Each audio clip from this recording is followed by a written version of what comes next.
Señor. Gracias por la bendición de sentirte, Señor, de sentir la coinonía de los santos en esta noche, Señor, y te damos gracias, Padre, por este día, porque estamos aquí esperando, Señor, recibir de ti por medio de tu palabra.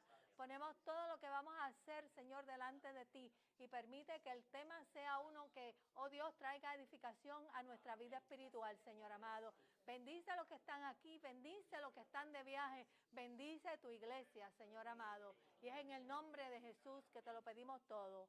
Amén y amén. Bien, Dios los bendiga. Le damos la bienvenida al hermano Otto, que se encuentra con nosotros. Otto, ¿está libre hoy? ¿Es su día libre? Ah, igual que Toño. Bien, pues qué bueno, me alegro. Ok, hoy estamos en Ezequiel 29. Ustedes saben que previo a esto, deja ver si damos para atrás aquí. Nosotros acabamos, ¿verdad?, de escuchar las profecías de Ezequiel y en estos momentos entramos en las profecías donde Dios está juzgando a aquellos pueblos que le hicieron daño a Israel, ¿verdad? Así es que ya nosotros vimos el juicio de Amón, el de Moab, el de Edom, vimos los filisteos y vimos a los de Fenicia y en estos momentos caímos en Egipto, que es el último.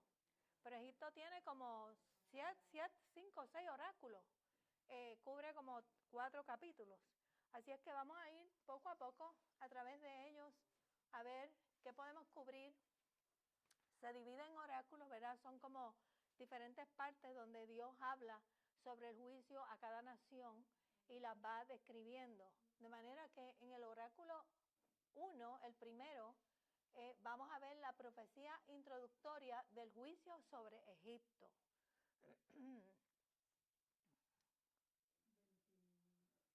29, Ezequiel 29. Bien, así es que Egipto es la 7ª nación del juicio de Ezequiel y recibe más atención que cualquiera de las otras. Recuerdan que las otras eran como un capítulo o algo así, ¿verdad?, de las otras naciones que dirigió el profeta, porque Egipto había hecho sufrir mucho al pueblo de Israel. Recuerdan que Egipto desde que Israel, ¿verdad?, antes de pasar a la tierra prometida, tuvieron a esta gente por 400 años como esclavos en sus tierras. Así es que habían hecho sufrir mucho al pueblo de Israel. Incluso después de la división del reino judío, los egipcios eran unos aliados, ¿verdad? Pero eran muy poco confiables porque no eran fieles, daban su palabra pero no la cumplían. Así es que algo así como lo que hizo el faraón, ¿verdad? Que daba su palabra pero no la cumplía, que es como que tenían ese patrón de desconfianza. Y cada vez que se avecinaba una crisis, los judíos eran propensos a buscar ayuda en Egipto, y lo vamos a ver en las profecías de Isaías, ¿verdad? Se iban a buscar ayuda en los egipcios en lugar de buscar ayuda en su Dios.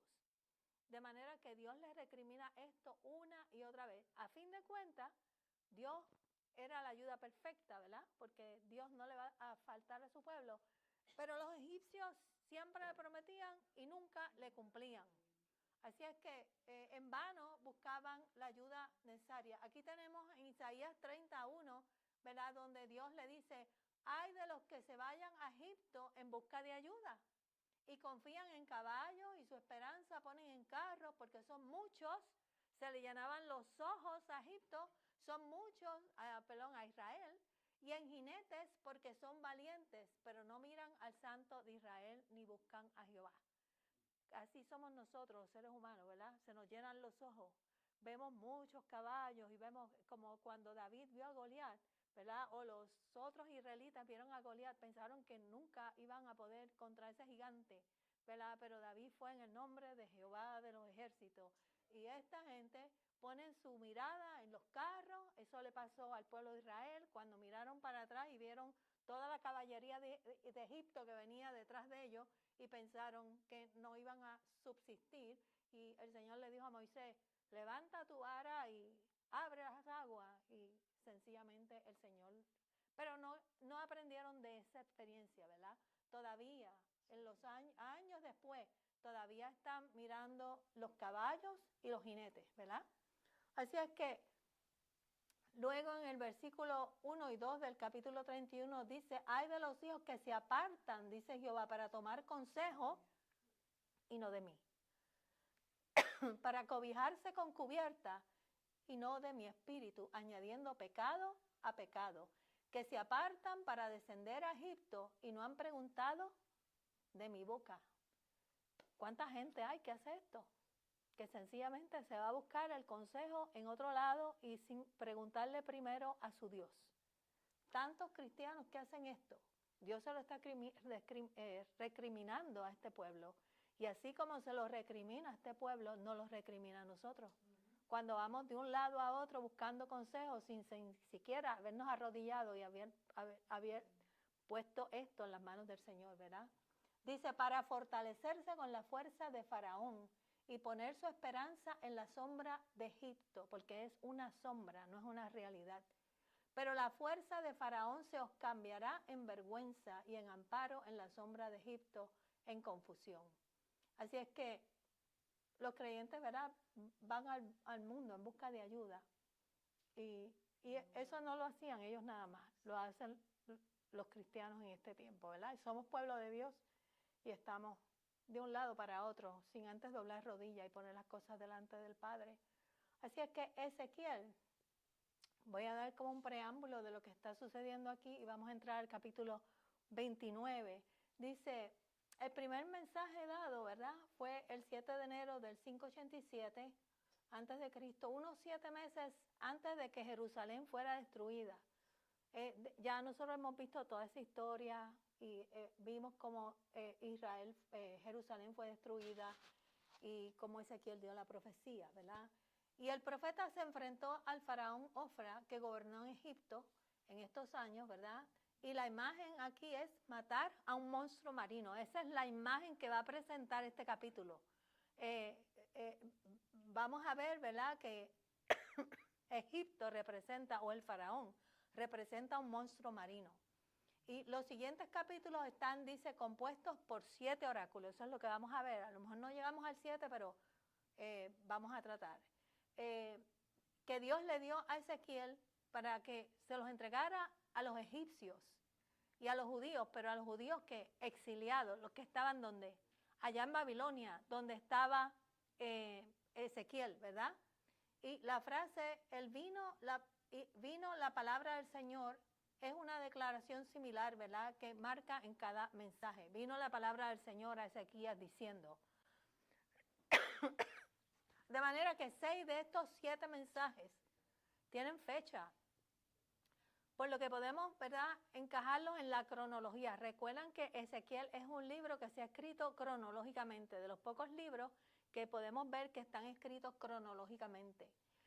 Y cada uno de estos, ¿verdad?, representa una metáfora, como ahora el faraón está representado por un cocodrilo. Eso es lo que vamos a ver, ¿verdad? El Señor usa una metáfora para presentar el juicio de Egipto. ¿Alguna pregunta, algún comentario que ustedes quieran hacer? Rapidito, ¿sí? ¿No? Ok. Bien, pues vamos a leer Ezequiel del 1 al 3 y dice, en el 10º año, en el mes 10º, a los 12 días del mes, vino a mí palabra de Jehová diciendo, hijo de hombre, pon tu rostro contra Faraón, rey de Egipto, y profetiza contra él y contra todo Egipto. Habla y di, así ha dicho Jehová el Señor. Perdónenme, me pasé la página.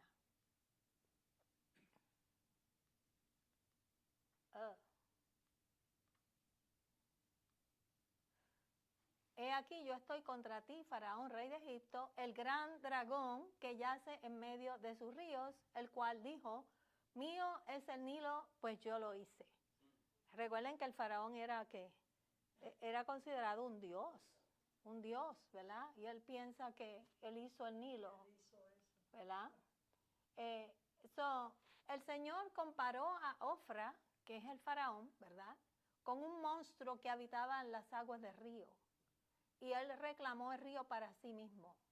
Y el río Nilo era tan esencial para los egipcios, ¿verdad? Para la vida de Egipto, que era tratado como un dios. El faraón era un dios, pero el Nilo también era un dios. Y el faraón, ¿verdad? Afirma que él fue quien hizo el río y que le pertenecía a él. Y el Señor le está diciendo, en estos escritos le está diciendo, no, no te pertenece, lo hice yo, no lo hiciste tú, ¿verdad? Así es que en este oráculo, el faraón era comparado con un cocodrilo feroz, que protegía las aguas de la tierra, el Nilo. Y su mayor pecado fue ¿cuál? El orgullo, ¿verdad? Atribuyéndose el mérito de que el Señor Dios, de lo que el Señor Dios había hecho. Así es que cualquiera que fuera su grandeza le pertenecía, ¿verdad? Que pertenecía a Egipto, se debía a Dios, como siempre, a los dones de Dios, pero el hombre se pensaba que era Dios. Ese fue su pecado, ¿verdad? Y pensaba que le pertenecía. Pero luego del pecado, siempre, ¿verdad? Tenemos la sentencia del pueblo. Y dice, yo pues pondré garfios en tus quijadas y pegaré los peces de tus ríos a tus escamas y sacaré de en medio de tus ríos y todos te sacaré. Y todos los peces de tus ríos saldrán pegados a tus escamas. Y te dejaré en el desierto a ti y a todos los peces de tus ríos. Sobre la faz del campo caerás, no serás recogido ni serás juntado. A las fieras de la tierra y a las aves del cielo te he dado por comida. Así es que lo que Dios dice, ¿verdad? Es que Él promete atrapar a este cocodrilo, le va a poner anzuelos en su boca y lo va a arrastrar a él y a los peces que se aferraban a él, y los peces están representando el pueblo de Egipto, a los campos, donde allí van a ser expuestos, ¿verdad? Al sol para que mueran. Y como en muchas otras pasajes bíblicos, ¿verdad? Allí se van a convertir en bestias del campo, las aves y en el campo, y las aves se comerán a estos cuerpos. Bien, ¿algún comentario? Hoy no tenemos nada. Recuerden que los faraones egipcios, ¿verdad? Eran diligentes preparando su entierro. Y esos eran entierros majestuosos. Pero este hombre no iba a tener su entierro usual, ¿verdad? Él iba a morir de la manera menos deseada. Y eso era parte de su sentencia. Una manera muy humillante para considerarse un hombre tan prominente, ¿verdad? Y pensar que la gente pensaba que él era un dios. Los dioses no mueren de la manera que iba a morir Ofra, porque murió ahorcado. Y los versículos 6 y 7 dicen, ¿alguien lo quiere leer? Amén. Y sabrán todos los moradores de Egipto que yo soy Jehová, por cuanto fueron báculos de caña a la casa de Israel. Cuando se tomaron con la mano te quebraste y les rompiste todo el hombro, y cuando se apoyaron en ti te quebraste y les rompiste sus lomos enteramente. Lo que significa, ¿verdad?, que cuando Israel se apoyó en él, él sencillamente no los ayudó, no les dio la ayuda que necesitaban, ¿verdad? Así es que el segundo pecado de este faraón fue su deslealtad a Israel. Les decía que sí, pero realmente no lo hacían, ¿verdad? Egipto era como una caña débil en la que no se podía confiar. Eso es lo que sucede, ¿verdad? O lo que quiere decir que él los tomó de la mano y se quebró, porque la gente no podía confiar en Egipto. Bien, dice, cuanto fueron báculo de caña a la casa de Israel. Bien, vamos a los versículos 8 al 10. ¿Qué dice? ¿Qué dice? ¿Quién quiere leerlo? Por tanto, así ha dicho Jehová el Señor: he aquí que yo traigo contra ti espada y cortaré de ti hombres y bestias, y la tierra de Egipto será asolada y desierta, y sabrán que yo soy Jehová, por cuanto dije, el Sigue. Oh, por tanto, he aquí, yo estoy contra ti y contra tus ríos, y pondré la tierra de Egipto en desolación, en la soledad del desierto, desde Migdol hasta Seben, hasta el límite de Etiopía. O sea, iba de un extremo a otro, iba a cubrir toda la tierra. Esto no es nada diferente al juicio que Dios sometió a Israel, ¿verdad? Las palabras son muy similares. Hay desolación, hay soledad en el desierto. Israel fue quemada, la dejó como si Jerusalén, ¿verdad? Como si no hubiese nada allí, fue destruida, fue quemada. Las murallas fueron destruidas, aquel fue un lugar desolado. Así es que Dios hace juicio, ¿verdad? Cuando Dios nos da muchas oportunidades, pero cuando dice llegué hasta aquí, entonces Él nos va a castigar o los va a castigar severamente, así hace con nosotros, ¿verdad? Bien, versículos 11 al 12. Dice, no pasará por ella pie de hombre, ni pie de animal pasará por ella, ni será habitada. ¿Por cuánto? 40 Por 40 años. ¿Por cuánto tiempo Dios mandó a su pueblo a Babilonia? Por 70. Por 70. ¿Verdad? Estos sufrieron como 30 años menos, pero ese fue el tiempo que Israel le tomó pasar todo ese desierto, ¿verdad? Por 40 años. Y dice, y pondré a la tierra de Egipto en soledad entre las tierras asoladas, y sus ciudades entre ciudades destruidas estarán desoladas por 40 años, y esparciré a Egipto entre las naciones. ¿No fue eso lo que hizo con Israel? Los esparció entre las naciones y dice, y los dispersaré por las tierras.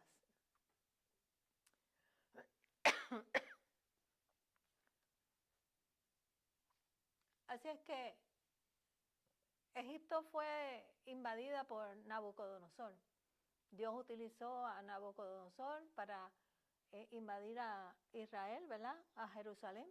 Y está utilizando a Egipto para invadir también a Egipto. A Nabucodonosor para invadir a Egipto.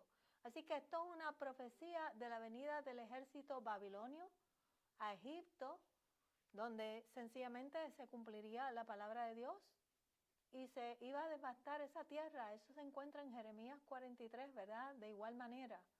El pueblo sería asesinado o dispersado y la tierra quedaría completamente desolada, así como quedó Israel. La frase en el versículo, desde la torre de Sebene hasta la frontera de Etiopía, significa ¿qué? Toda esa tierra, ¿verdad? Desde arriba hasta el fondo, hasta el último pedazo de Egipto. Bien. ¿Estamos? Estamos. Yo quería comentar. Sí. Es que lo que siempre hemos discutido desde que estamos leyendo Daniel y Ezequiel ahora, es que nosotros podemos ahí ver la soberanía de Dios. O sea, ¿quién le dice a Dios que no haga eso? O sea, puede ser quien sea, pero Dios hace como Él quiere, con lo que Él quiere, porque todo lo que está en la tierra es su creación. Seguro. O sea, y se lo está diciendo ahí al faraón, o sea, es que el Nilo es mío porque yo lo creé. Amén. Entonces, todo lo que hay dentro del Nilo y todo lo que está alrededor y todo lo que, eso es mío. O sea, yo hago como, ¿quién le dice a Dios cómo hacer las cosas? Y lo Eso pasa hoy en día. Nosotros pensamos que porque nosotros vivimos bajo la misericordia de Dios, bajo la gracia de Dios, Dios no va a hacer con nosotros, con la creación de Él, lo que Él quiera. ¿Quién le dice a Dios que pueda hacer lo que Él quiera con nosotros y con la creación de Él? Pues la gente piensa que Dios no es un Dios soberano como este Dios que nosotros vemos aquí, que la gente piensa que porque Dios es un Dios misericordioso, siempre estamos describiendo al Dios de amor. Y ciertamente Dios es un Dios de amor, pero también es fuego consumidor en su ira, ¿verdad? La misericordia de su ira de Él, su ira es tan grande como es su misericordia. Cuando Dios dice se acabó, se acabó. Lo mejor es que no juguemos con esto. Y menos nosotros que somos y conocemos, ¿verdad? Cómo Dios trabaja, cómo Dios actúa en nuestras vidas. Pero de pronto utiliza quien sea, porque el mismo está utilizando a Nabucodonosor. Lo usó para Jerusalén, lo mismo está usándolo para Egipto. Lo usa a quien sea, porque Nabucodonosor había escuchado de Dios, pero no conocía a Dios. Amén. Pero vamos a verlo ahorita, como Dios habla de el profeta, ¿verdad? Habla de Nabucodonosor. Hoy ustedes me van a tener que soportar con la tos. Yo lamento mucho. Me van a dejar tomarme una pastilla un momento.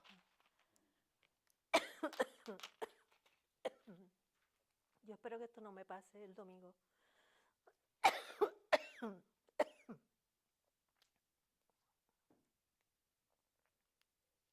Hablen, digan algo. Pastora, hay algo también que a veces perdemos de perspectiva. Creemos que el pueblo de Israel son los judíos, pero realmente judíos son los de la tribu de Judá, Tengo. Gracias. que es la tribu de donde sale el Mesías y es la tribu Exacto. que Dios preserva. Pero cuando se junten todos, van a ser Dios los va a sacar de donde estén de las diferentes tribus. Y nosotros siempre tenemos, mira que Israel, los judíos, y esa no es la realidad. La realidad es que van a reunir a los levitas, los de la tribu de Leví, los de la tribu de Benjamín, los de la tribu de Rubén, todos van a estar reunidos como el pueblo de Israel. Perdónenme, yo voy a buscar algo con que abrir esto, porque no voy a poder seguir hablando. Vengo ya. La firmeza, ¿verdad? Y la autoridad con la que el profeta habla. Porque a veces pensamos que tenemos un Dios. Quiero usar una palabra bien puertorriqueña, no sé si usted la conoce, ¿verdad? Pero un Dios blandengue. Un Dios de esos como que mongo, débil, que no tiene autoridad. Pero cuando Dios envía su palabra, la envía con autoridad y mejor es que le pongamos atención porque lo que Dios dice, Él lo va a hacer y Él lo va a cumplir. Y Las personas se concentran nada más en el Dios misericordioso ajá, como quieren como que con eso una licencia para hacer y deshacer, yeah, sabiendo que Dios tiene límites, porque Él está comprometido con su palabra. Él es justo y tiene unos límites. So, si uno mismo, ¿verdad?, tiene límites, tiene que poner límites, cuanto más nuestro Dios, ¿verdad? Porque él está comprometido con su palabra. Si Él lo dice, si lo va a cumplir. Así es. ¿Verdad? Porque O sea, y yendo por la línea de hermana Vilma, no tan solo es que Dios es justo, es que Dios es santo y demanda santidad. amén, amén. y si no la hay, Si no la hay, pues entonces pues, su justicia va a caer con todo el peso de la ley. Amén. Y nosotros somos los primeros que somos, o sea, nosotros somos como Él, o sea, nosotros somos permisibles hasta un punto, llega un punto en que vamos a tirar la línea. No sé por qué la gente tiene la idea de que Dios los va a amar eternamente. sí, poner en el que Apocalipsis no existe. Nadie quiere tocar ese tema. Obviamos lo que no nos gusta, ¿verdad? Pero no es una realidad, nos engañamos a nosotros mismos. Que pastora, que por eso mismo, porque nos ama, cuando hacemos lo incorrecto, nos tiene que disciplinar por su amor, porque su amor, o sea, el que él ame, el que su amor sea eterno, porque eso es lo que dice la escritura, que su amor sea eterno no quiere decir que no nos va a disciplinar. No quiere decir que nos va a seguir dejando pasar, como usted ha dicho en sin número de ocasiones, cuando Dios dice hasta aquí, es hasta aquí, punto, y se acabó. Lo que pasa es, yo creo que en la medida en que tenemos más conciencia de la realidad de ese Dios misericordioso, empezamos a tener más temor a hacer lo incorrecto. Ya. Y Es como que nos damos permiso nosotros mismos. Sí, sí, sí. Entonces, cuando empezamos a tener más conciencia, empezamos a tener como que más cuidado, más cuidado, más cuidado. Que ese es el camino a la santidad. Eso es lo que el Señor demanda de cada uno de nosotros. Pero cuando pensamos en ese Dios que es tanto amor y que es amor y que es amor, seguimos por ahí, por ahí, por ahí, por ahí. Pensamos de esa manera. Estábamos hablando, no me acuerdo si fue este domingo o el domingo pasado, en una de las clases, estábamos hablando de que pues actuamos de esa manera. ¿Por qué? Porque no conocemos al Dios de aquí de la Biblia. La gente no le gusta el Antiguo Testamento, ¿sabes? Entonces, ¿cómo podemos predicar de algo que no conocemos? ¿Cómo podemos vivir por la Biblia si no la conocemos? Pero yo me voy por el lado de Toñito, que cuando nosotros abrimos nuestros ojos y aprendemos de la Biblia, es que nos damos cuenta, oh wow, ¿no? Y yo creo que ese es el mensaje para nosotros como iglesia, de que tenemos que abrir, tú sabes, ese es nuestro trabajo, nuestra encomienda, ¿no? Que el Señor nos dejó. Por eso es que tenemos que abrir los ojos entonces a las demás personas para eso mismo, para que cada uno, porque no entendemos. Hace unos años atrás tú me preguntas y yo te digo, yo no sabía nada. ¿Entiendes? Que cuando el Señor nos abre los ojos es cuando entendemos la palabra y decimos, ¿sabes? Esto es en serio y tenemos que seguir creciendo y tenemos que seguir buscando y tenemos que, porque es serio, es más serio. Y ese amor tú no lo quieres perder. Tú lo atesoras más todavía. Pero la gente en la calle, ¿verdad? Lo que está con ese mensaje de hace mucho tiempo, que Dios es amor y que como que todavía no va a pasar nada, todavía va a faltar mucho tiempo. Creo que es algo natural en el hombre, el querer llegar un poquito más. Si vemos a los bebés, si uno los carga 2 días, el tercer día ya quiere que carguen. Igual somos cuando crecemos y empezamos a caminar en el Señor. Y muchas veces ahora estamos bombardeados por tantas cosas en el mundo. Aparte de eso, en muchas iglesias no se predica la santidad. Entonces, tenemos esas dos cosas de que podemos hacer esto, podemos hacer el otro, porque Dios es amor. Podemos llegar a hacer otras cosas que en otro tiempo, por los que estamos de la mano caminando con el Señor, le preguntamos al Señor si podemos hacer las cosas.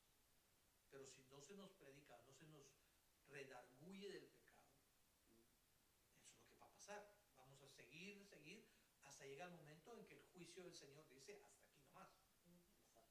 Y entonces decimos, ¿por qué me pasan estas cosas?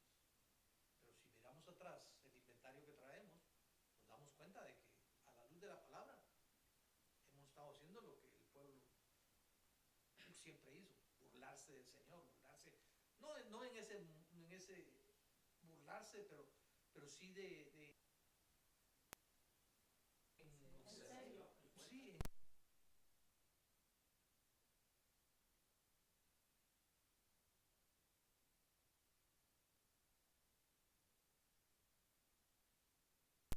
batalla.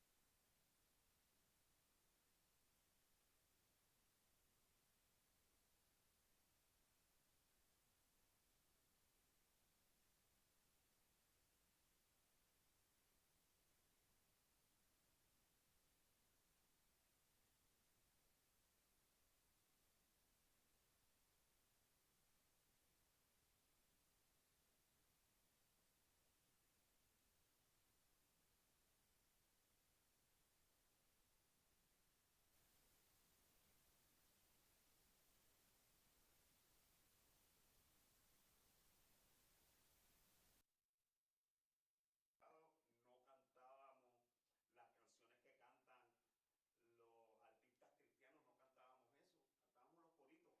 Y los himnarios, y los himnos. Y la cosa es que los coritos no los sabíamos de memoria. Mm. Y cantábamos y entrábamos en adoración. Y ahora hay que hacer un protocolo para que la gente entre en adoración. Sí, Sí. ¿Sí? pero se veía el poder de Dios El manifiesto. predicador tiene que decir que cuántos dicen amén. Sí. Entonces, hay algo que en los tiempos se perdió, que nos ha llevado a donde nosotros estábamos, donde estamos ahora. Y hay que volver otra vez. Antes se decía, no, en esa época, hay que volver a la senda antigua, que había que ser duro, duro, duro, no. Hay que volver a la senda antigua de buscar al Señor en espíritu y en verdad, y con corazones contritos y humillados. Y yo soy el primero, ¿sabes? Porque las señales tienen que seguirnos. La gente tiene que llegar aquí y sanarse. Había que abrir las iglesias. Si llega a ser aquel tiempo, había que abrir las iglesias para que la gente se sanara de COVID. Pero no existe. ¿Dónde está? ¿Dónde está el poder? Hay que buscarlo. Por eso no es casualidad, es causalidad que haya un espíritu, y el Señor se lo ha puesto a la pastora en su corazón, de orar, de buscar el rostro. Hay que buscar el rostro de Dios. Y dice la Escritura, mientras pueda ser hallado. Sí, porque va a haber momentos en que ya no, porque si no lo dijera la Biblia. Pues claro, pero entonces tenemos mucha distracción y muchas comodidades que nos llevan a no pasar tiempo ante la presencia del Señor. Y nosotros tenemos que crear conciencia de eso, que tenemos que buscar el rostro de Dios, y para que el Señor nos llene de su espíritu, y para que nos llene de su autoridad, y para que nos dé de su poder. Porque no es casualidad que esté llegando tanta gente aquí. ¿Por qué? Dios nos está demandando que nos metamos a su presencia, que oremos y ayunemos. No es casualidad, es el plan de Dios, porque Dios nos está insertando en su plan para Él poder hacer lo que quiera hacer con cada uno de nosotros. No con la iglesia, hermano, no con la pastora, no con el grupo de adoración, no con los diáconos, no, con la iglesia, con su pueblo. Porque hay gente que necesita realmente algo poderoso en sus vidas, que los transforme y los cambie, porque lo que está dando el mundo no satisface a la gente. Amén. Amén. Pero es que yo pienso que tenemos que buscar al Señor en espíritu y en verdad. No va a venir ningún avivamiento si no buscamos al Señor con nuestra frente en el piso, buscando su presencia. Porque vamos ahora, oramos por lluvia y no traemos sombría, porque no creemos lo que el Señor va a hacer. Pero tenemos que ser activos y buscar la presencia del Señor. Amén, pero eso tiene que ocurrir como iglesia. Tenemos que, por eso estamos tratando de incluir a la iglesia, edificarla, para que se metan en esa onda. Señores, todos tenemos que estar en un mismo sentir. Exacto. No es que estemos haciendo nada malo, pero no estamos haciendo suficiente como para llegar donde tenemos que llegar. Entonces tenemos que orar y tenemos que ayudar, lo hacemos todos los meses, ¿verdad? Pero necesitamos más gente, que el pueblo se una. Pues vienen 30, qué bueno, yo me alegro que vengan 30, ¿verdad? No son 3 ni 4, pero necesitamos, aquí se reúnen 140, 149 personas todos los domingos. Y tenemos 30 en un ayuno, necesitamos más gente. Así es que, a ver si, ¿verdad? El Señor sigue levantando y inquietando las vidas. Porque a veces oímos la palabra, es que como yo le decía a un chico que le estoy ayudando todos los martes, y le digo, no es leer la palabra, es dirigir, tú te la tienes que comer y la tienes que digerir y tienes que pensar qué es lo que eso te está diciendo. Pero la leemos y no la sabemos de memoria, la podemos recitar, pero eso no resuelve nada, ¿verdad? Si no la ponemos por obra y la aplicamos a nuestras vidas. Bueno, ¿quién quiere leer eso? Este es Ezequiel 29, del 13 al 16, todavía estamos en el mismo oráculo. Porque así ha dicho Jehová el Señor, al fin de los 40 años recogeré a Egipto de entre los pueblos entre los cuales fueren esparcidos, y volveré a traer los cautivos de Egipto y los llevaré a la tierra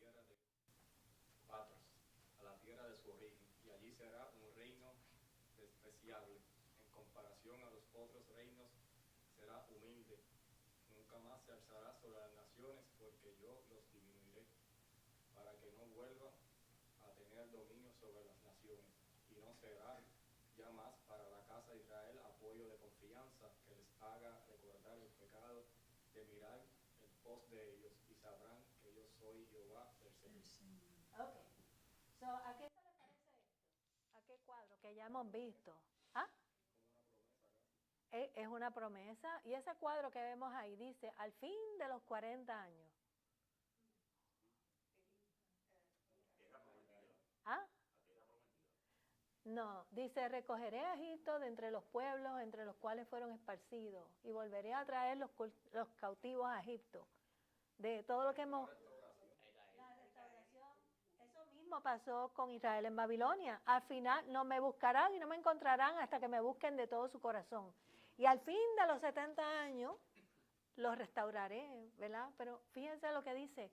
O sea, Dios los iba a restaurar, pero no es como que los va a llenar del esplendor que estaban antes, ¿verdad? Ahora, cuando tú te sales y tú regresas, tú tienes que trabajar por lo que tú quieres. Y hay gente que, ¿verdad?, se sale y cuando regresa, yo tenía una joven que decía, ya yo no siento a Dios como yo lo sentía antes. Y yo digo, y Dios no me contesta las oraciones, Dios no me ama. Yo digo, no, tú tienes que dar rodillas. Tú te perdiste en un momento dado, regresaste. Ahora no es como en el primer amor. En el primer amor uno se siente que Dios le dio, ¿verdad? Todo, como que te llegan de gratis. Uno se siente en ese primer amor que uno está flotando. Ahora regresaste, pero ahora vas a tener que orar, disciplinarte para encontrar lo que dejaste atrás. Eso es lo que pasa con este pueblo, porque así es que Dios actúa. Yo te lo di todo de gratis y lo echaste a perder. Ahora vas a tener que trabajar por esto.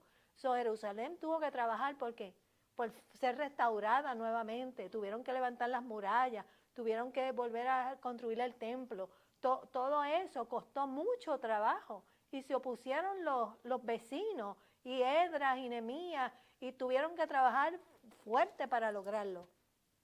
Eso es lo que va a pasar aquí.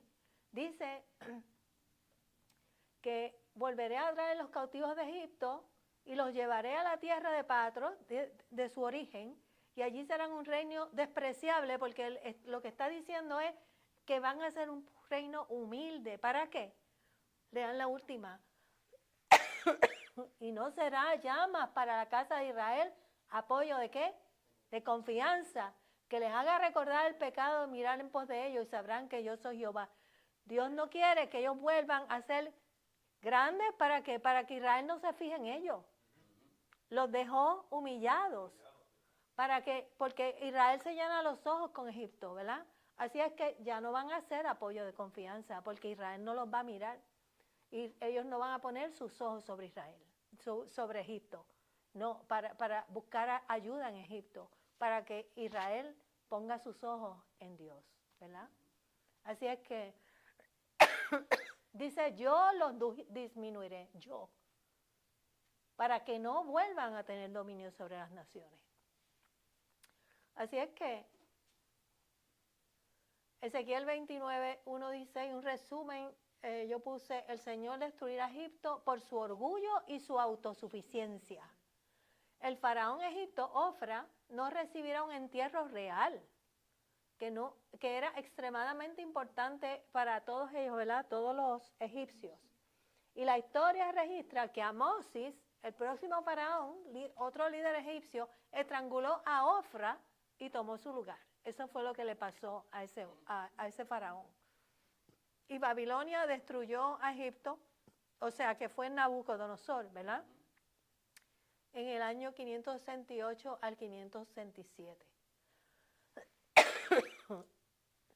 40 años después de que Egipto cayera en manos de los babilonios, ¿qué hicieron los persas? Lo mismo que hicieron con el pueblo de Israel, ¿verdad?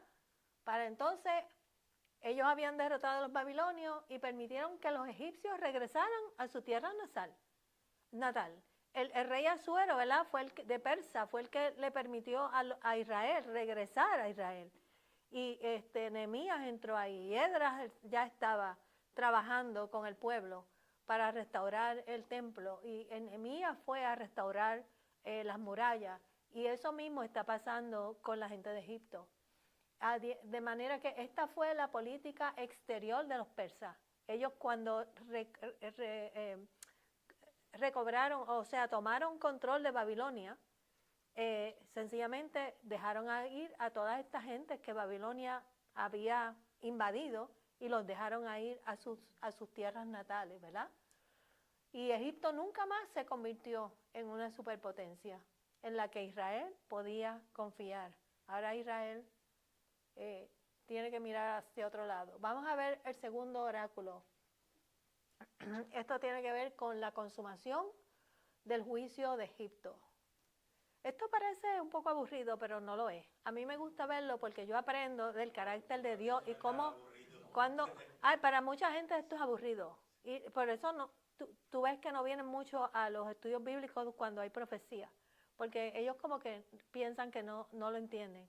Pero a mí me gusta ver cómo Dios obra en el pueblo, cómo Dios extiende misericordia. Tú ves que hay semejanza en todo lo que Dios hace, tanto en su misericordia como en su juicio. Son los mismos patrones y aprendemos a conocer cómo es Dios y cómo Dios pasa, ¿verdad?, sentencia. Bien. Pastora, y que lo tenemos que traer al contexto de lo que nosotros actual, Señor, seguro. Eso es lo que queremos ver, pero la gente se queda allá, en lo que pasó con Ezequiel. Tú tienes que traerlo a tu presente. Ahora mismo, Zambalá se le metió a Nehemías para que no construyera. Los Zambalá se nos van a meter a nosotros en el cocote para que nosotros no restauremos y busquemos tener una relación más profunda con el Señor. ¿Sabes? El enemigo se va a encargar, le podemos poner Zambalá a 20,000 cosas que nos rodean, que impiden que nosotros tengamos una relación más directa y más profunda con el Señor. Y entonces nosotros tenemos que armarnos como se armó el pueblo de Israel. Y velar, y no solamente armarnos nosotros individual, sino que tenemos que colectivamente, unánimes, porque eso fue lo que ellos hicieron. Ellos con una mano no trabajaban y con la otra peleaban, se defendían. Y estaban pendientes, y yo me imagino que estaban pendientes los unos de los otros para seguir fortaleciéndose, para poder construir el muro, que es lo que nosotros tenemos que hacer, construir el muro, para que el Señor, vuelvo y digo, haga con nosotros lo que tenemos que hacer. Amén. Ok, ¿quién quiere leer el 17 y el 18? 29, 17 y 18. ¿Lo pueden leer de ahí? El que quiera. Amén. Aconteció en el año 27, en el mes primero, del día primero, del mes que vino a mi palabra de Jehová, diciendo: Hijo de hombre, Nabucodonosor, rey de Babilonia, hizo a su ejército prestar un arduo servicio contra Tiro. Toda cabeza ha quedado calva, y toda espalda desolada. Y ni para él ni para su ejército hubo paga de Tiro por el servicio que prestó contra ellos. Esto es como, ¿verdad?, un adendum. Estábamos hablando de Egipto, pero ahora Dios entra aquí y trae aquello que Nabucodonosor o Babilonia ganó de lo que hizo con Tiro, que no fue mucho. Estuvieron trabajando con ellos, recuerdan que ya nosotros vimos la profecía de Tiro, recuerdan. Estuvieron trabajando con Tiro por 15 años. 15 años invirtió Nabucodonosor con Tiro para sacarlos del camino. Y dice: toda cabeza ha quedado calva y toda espada desollada. Ni para él ni para su ejército hubo paga de Tiro. Ahora, ¿qué es lo que Dios nos quiere decir con eso, verdad? Por el servicio que prestó contra ella. ¿Qué es lo que Dios quiere ahora con esto? Bueno, vamos a leer estas notas. Ahora Ezequiel recibe, ¿verdad?, otro mensaje del Señor, y esta probablemente fue la penúltima profecía que registró Ezequiel. Ya él tenía 50 años de edad, y él inserta este oráculo en este texto para agruparlo con todas las profecías de Egipto, porque tiene que ver con Egipto, aunque nos está hablando de Tiro y de Nabucodonosor. Porque le quiere informar al lector que la destrucción de Egipto predicha en el primer mensaje viene a través de Nabucodonosor, y vamos a poder entender el resto de los oráculos con esto, ¿verdad? Pero vamos a leer entonces, ahorita vamos a ver por qué está puesta. Vamos a leer este pedacito porque vamos a entender por qué. ¿Quién quiere leer el 19 y el 20? Amén. Por tanto, así ha dicho Jehová el Señor, he aquí que yo doy a Nabucodonosor, rey de Babilonia, la tierra de Egipto, y él tomará sus riquezas y recogerá sus despojos y arrebatará botín y habrá paga para su ejército. Por su trabajo con que sirvió contra ella le he dado la tierra de Egipto, porque trabajarán para mí, dice Jehová el Señor. Sí. En aquel tiempo haré retoñar el poder de la casa de Israel y abriré tu boca en medio de ellos y sabrán que yo soy Jehová. O sea que lo que sucede aquí es que como Nabucodonosor está trabajando para el Señor hace mucho tiempo, porque Dios está juzgando a todas estas naciones usando a Nabucodonosor. Pero en Tiro trabajaron para el Señor y ellos no tuvieron mucha paga, no sacaron mucho de allí. De manera que ahora Dios lo que está diciendo es, yo voy a dejar que invadan Egipto y de ahí van a sacar lo que no pudieron sacar en Tiro, porque Dios nos recompensa por nuestra labor. Aunque Nabucodonosor no, ¿verdad? No es pueblo de él, pero trabajó ¿para quién? A favor de Dios. Así es que por eso, porque trabajaron para él, Dios le está entregando a Egipto para que reciban la recompensa que no pudieron recibir con Tiro. ¿Ok?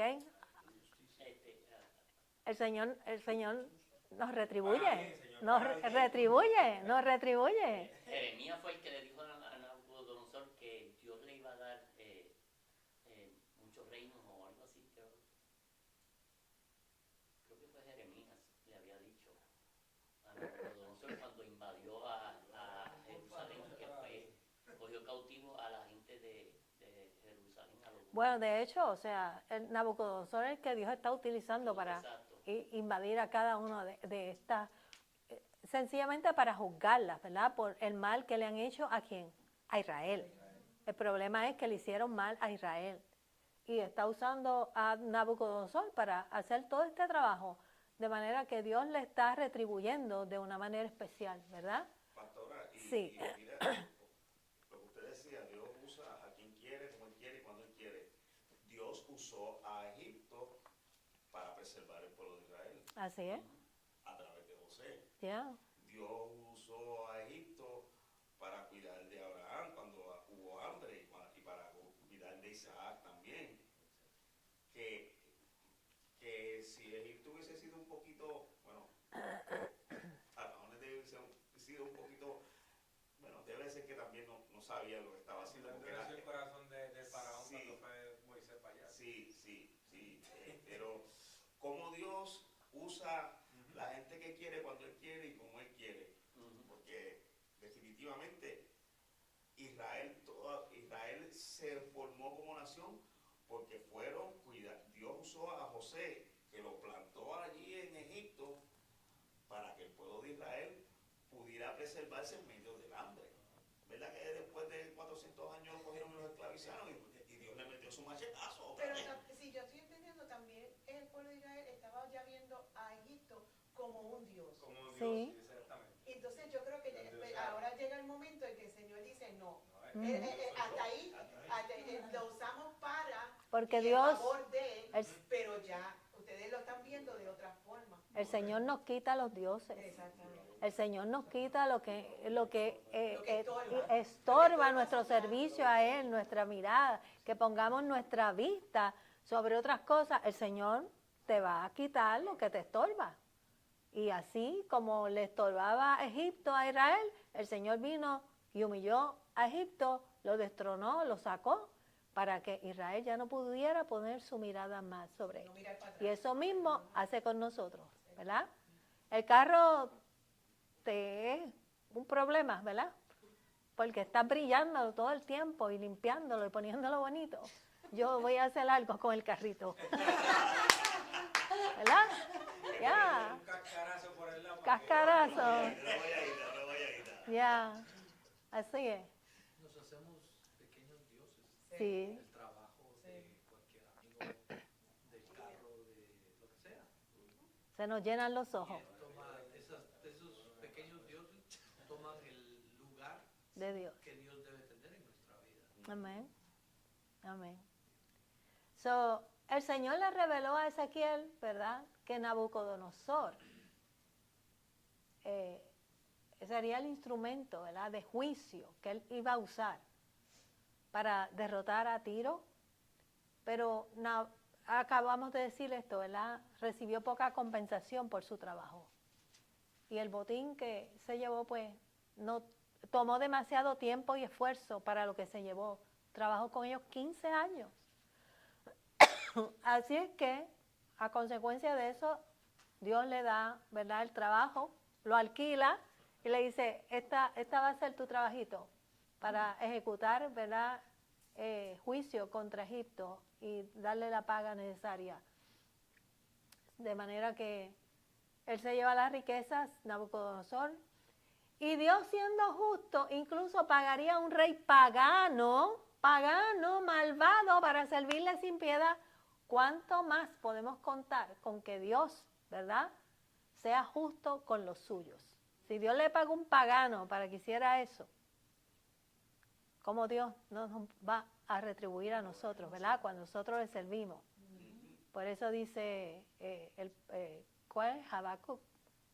No, que dice, yo te abriré las ventanas de los cielos. ¿Cuál es Habacuc? Ajá. Probadme en esto, dice Jehová. Probadme en esto, ¿verdad? Dios nos da hasta que sobreabunda. ¿Es Habacuc? No, Malaquías.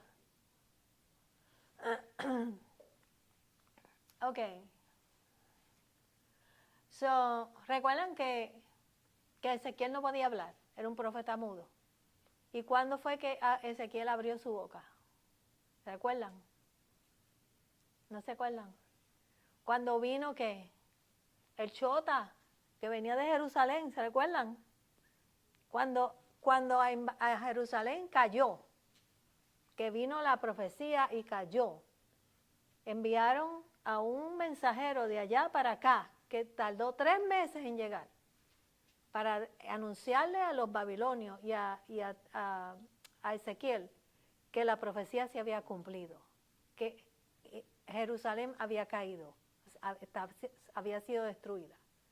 Y ahí, cuando llegó la profecía, o cuando llegó el mensaje, fue que a Israel se le permitió hablar. ¿Recuerdan que hablamos que fue como Zacarías cuando vio al niño Jesús? ¿Verdad? Que estaba mudo. ¿Se acuerdan del comentario que hicimos?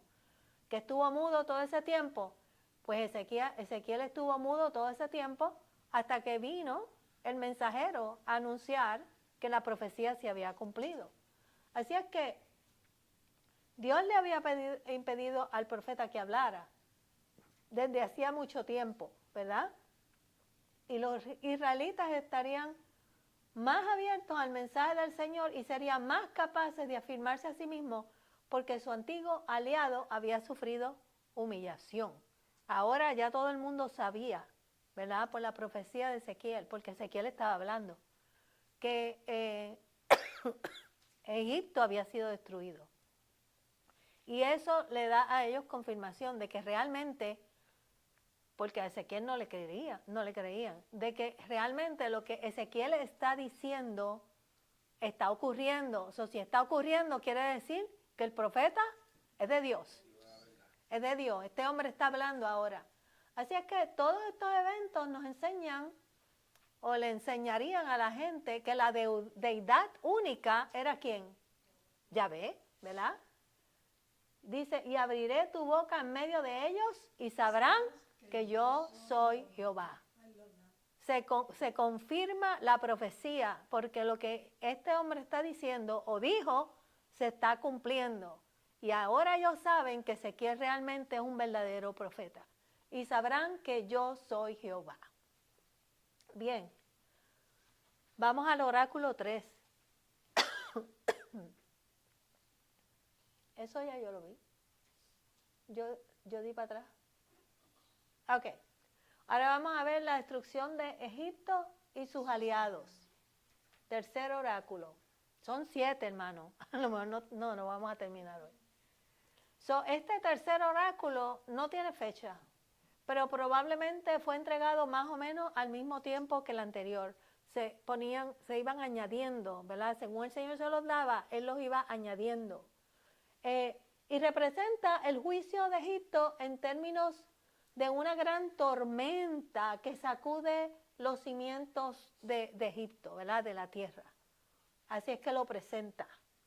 Primero estábamos hablando de que era un cocodrilo, ¿recuerdan? Que le iba a quitar las quijadas y le iba a pegar los peces que representaban el pueblo. Después nos habló de Tiro.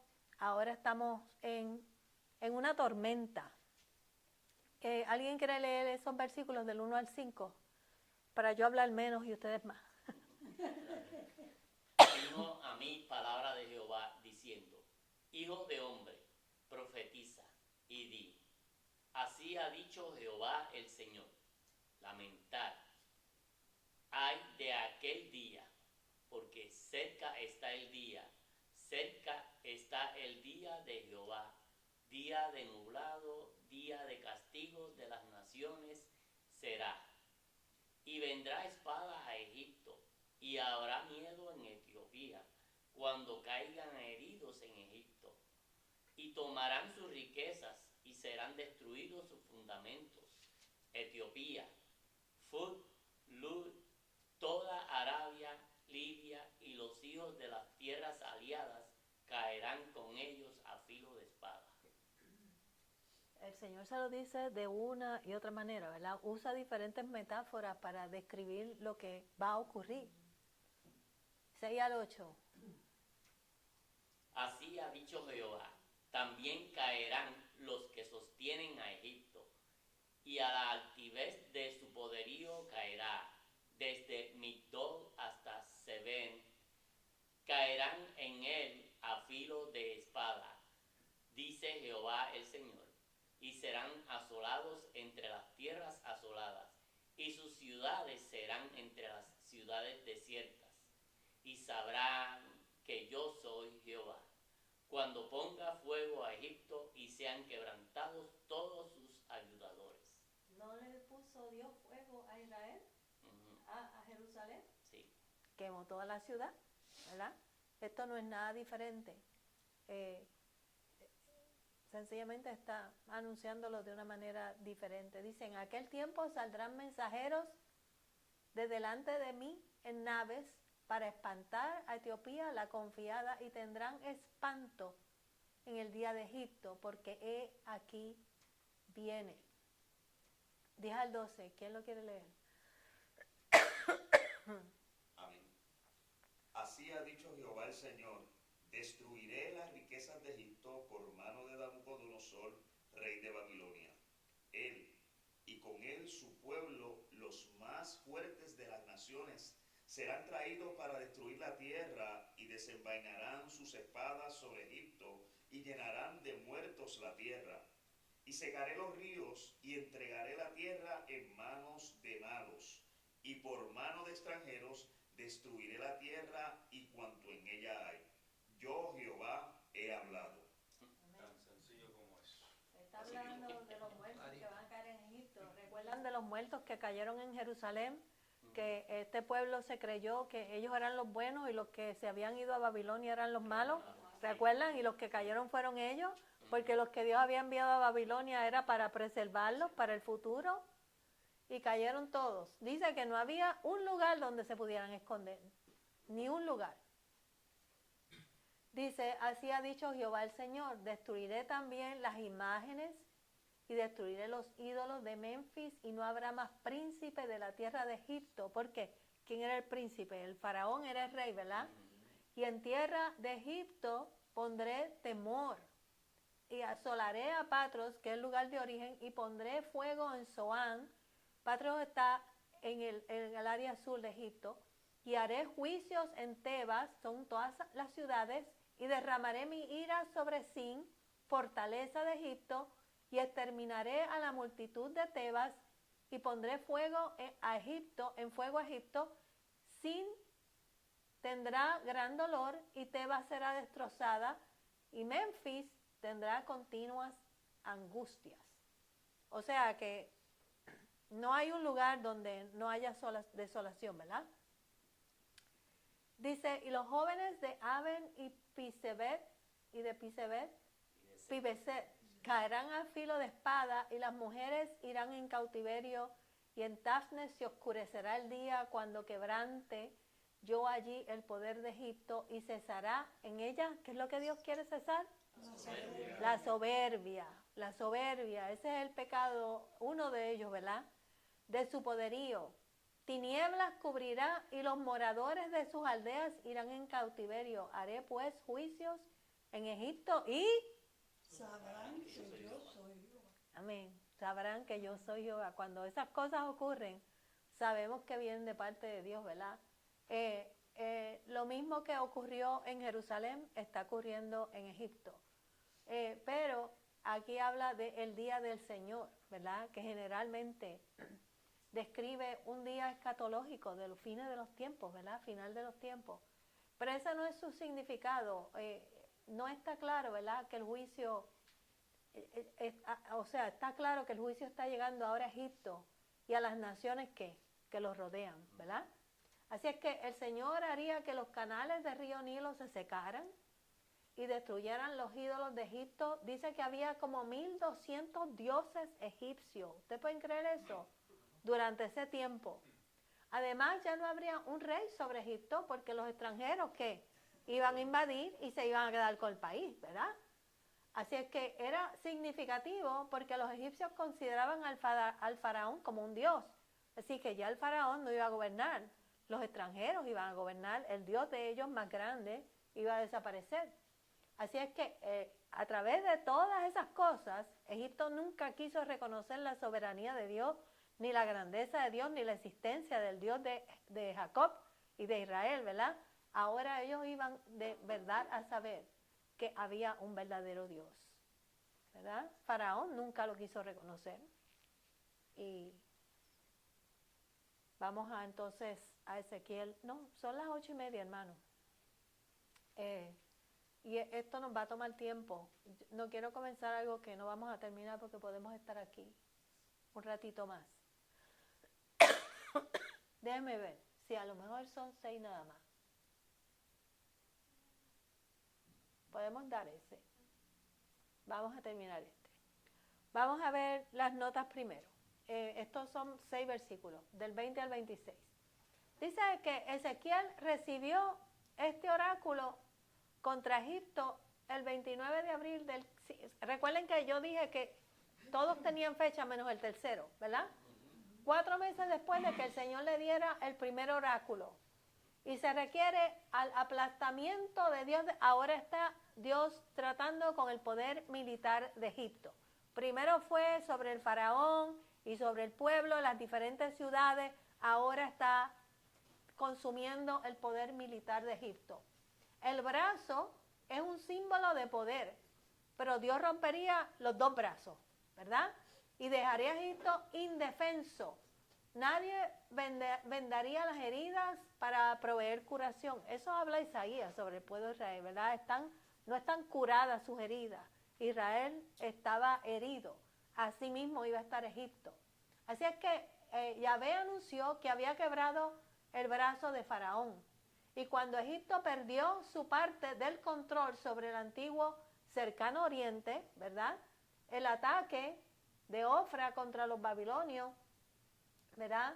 Cerca de Judea, unos meses antes, el ataque de Ofra contra los babilonios. Infructuoso, que no tuvo. Perdió el control sobre el antiguo. Ofra. Estoy tratando de entender lo que escribí, yo creo que me falta algo. Su parte del control sobre el antiguo cercano oriente, el ataque infructuoso de Ofra contra los babilonios.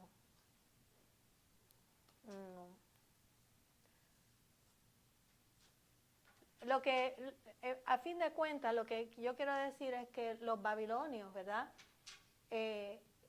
Egipto trató de invadir a los babilonios, trató de ganar la contienda, pero no ganó la pelea. Y Egipto perdió el control sobre el cercano oriente. Básicamente eso es lo que es. El Señor estaba a punto de quebrar el otro brazo del faraón y de volver a romperle el brazo que le había roto. Había roto uno, ahora le iba a romper el otro, ¿verdad? Así es que Dios personifica la guerra en estos momentos. Así es que vamos a ver del 20 al 23, dice, aconteció en el año 11, en el mes primero, a los 7 días del mes, que vino a mí palabra de Jehová, diciendo, hijo de hombre, he quebrado el brazo de Faraón, rey de Egipto, y aquí no ha sido vendado poniéndole medicinas, ni poniéndole faja para ligarlo, a fin de ser fortalecido para que pueda sostener la espada. Dios no quiere que lo venden, Dios quiere torcerle el brazo, ¿verdad? Por tanto, así ha dicho Jehová el Señor, heme aquí contra Faraón, rey de Egipto, y quebraré, ¿qué? Los dos, sus brazos, el fuerte y el fracturado. Ahora, ¿verdad? Quiere que los dos estén fracturados y haré que la espada, ¿qué? Se le caiga de sus manos, ¿verdad? Le quiere quitar el poderío. Y esparciré a los egipcios entre las naciones y los dispersaré por las tierras. Y dice, y fortaleceré los brazos del rey de Babilonia y pondré mi espada sobre su mano. ¿A quién le quitó la espada? A los egipcios. ¿Para qué? Para dársela a los babilonios.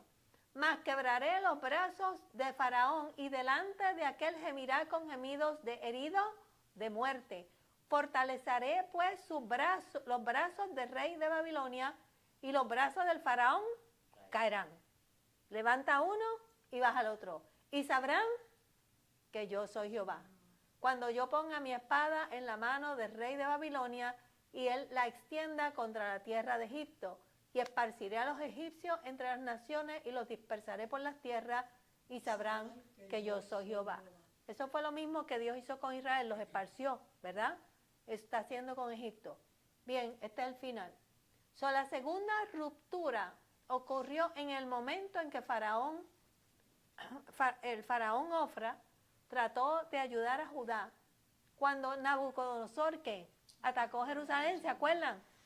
Que que se quedó un príncipe sobre Jerusalén y hicieron pacto con Nabucodonosor, pero después de hacer pacto se fueron ¿a dónde? A Egipto, a buscar ayuda a Egipto para que Egipto los ayudara a invadir a Nabucodonosor y no le salió, ¿verdad? Así es que en ese momento, cuando él trató de ayudar a Judá, fue cuando Nabucodonosor atacó a Jerusalén. Y con ambos brazos rotos, Egipto no sería capaz de empuñar una espada más y por eso pondría fin a la batalla. Así es que el faraón Ofra tenía un segundo título, se llamaba el de los brazos fuertes, pero ese título ya no le aplicaría, ¿verdad? Porque Dios los quebró. Así es que Egipto sufrió otra derrota en manos de los babilonios y nunca más dice que recuperaría su antigua fuerza. Los humilló, no iban a hacer más para que Israel no mirara a los egipcios como, ¿verdad?, una fuerza a quien ellos podían acudir. Así es que este oráculo no especifica a Nabucodonosor como rey de Babilonia, ¿verdad? No especifica que derrotaría a Faraón, pero eso fue lo que pasó. Y en los próximos oráculos nos faltan 2 más, 3. Nos va a hablar, que los vamos a dar la próxima vez, nos va a hablar de por qué Dios, ¿verdad?, utiliza a Nabucodonosor. ¿Cuál es el propósito de Dios utilizar a Nabucodonosor? Porque cuando Dios nos da mucho, nos pide ¿qué? Mucho, ¿verdad? Nos pide mucho. Así es que Dios dejó que Babilonia se engrandeciera, pero lo hizo con un propósito, Babilonia se engrandeció, ¿para qué? Para ir a través de todas estas naciones, y Dios la usó como elemento de juicio, de juicio. Así es que lo vamos a dejar aquí, son las 9:20. La próxima vez vamos a ver oráculos 5, 6 y 7. Y terminamos con Egipto. Pastora, y que a través de la historia, por temor a equivocarme, Egipto jamás ni nunca ha vuelto a ser. Bueno, eso es lo Jamás que ni dice nunca, la hasta el profecía, día de ¿verdad? hoy. Yeah. Nunca más, Él nunca más. es Jehová. Bien. Y ellos sabrán que Él es Jehová. Y ellos sabrán que yo soy Jehová. Así mismo. Pero dentro de esto, estaba hablando con una compañera Ajá, de trabajo que es de Egipto. ajá, Y nada, la confianza ya que uno comienza, ella es cristiana ajá, y me dijo que iba para su país, ajá. y ella me dice que dentro de Egipto ahora ya hay dos vertientes, ¿verdad? Que están los cristianos Ajá. y está el Islam. Ella dice, porque yo le dije, ¿y no te da miedo ir a tu país? Porque pues he leído de Egipto y que sí, me dijo, no, porque ya sí, el Islam es bien fuerte con las mujeres y un trato bien cruel, pero él dijo que gracias a Dios que ella conoció, ¿verdad?, Jesús y el cristianismo, pues hay una parte de la población que está en esa línea. línea. Es interesante, ¿verdad? Porque sí, allí. sí. Interesante. Cristianismo es